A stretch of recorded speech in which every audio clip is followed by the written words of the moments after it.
A controversial deal in Atlanta. It looks very suspicious to me. Is the talk of this Logan County town. Turn over one rock, there's 3 more rocks waiting to be turned over. And it's just a mess. It's pretty confusing when you try to track it all down. The controversy centers around the small public library. It involves money, loans, and grants.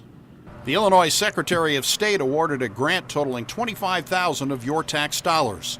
The library board could use that money on buildings it owns and looked at remodeling the historic Union Hall, a building that it did not own.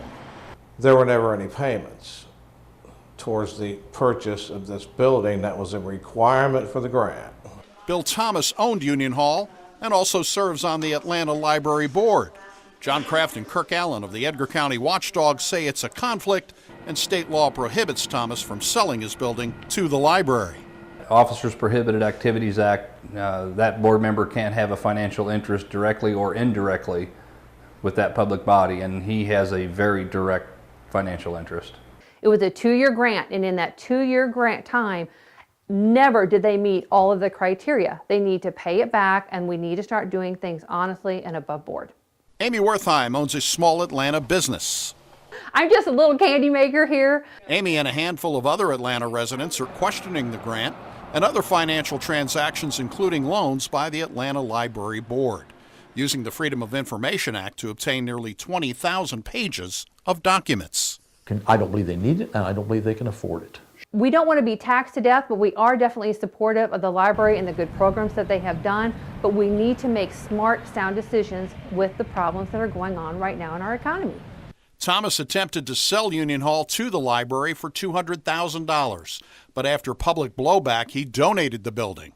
As recently as last week, he was trying to negotiate a deal with the library to lease him space within Union Hall. Thomas did not respond to our request for an interview.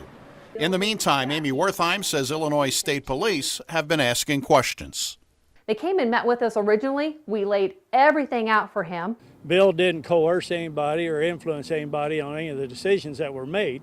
Library Board President Randy Brooks defends the board's decisions. I think everybody's been pretty well informed and, voted in the manner that they thought was necessary to try to provide for the community.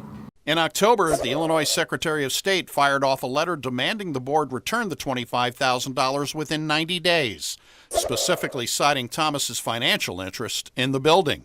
Oh, I definitely think it should be paid back. They need to pay back the $25,000. Does the library have the money to pay it back if you have to do that? We do at this time. The Atlanta Library is appealing the clawback of the grant.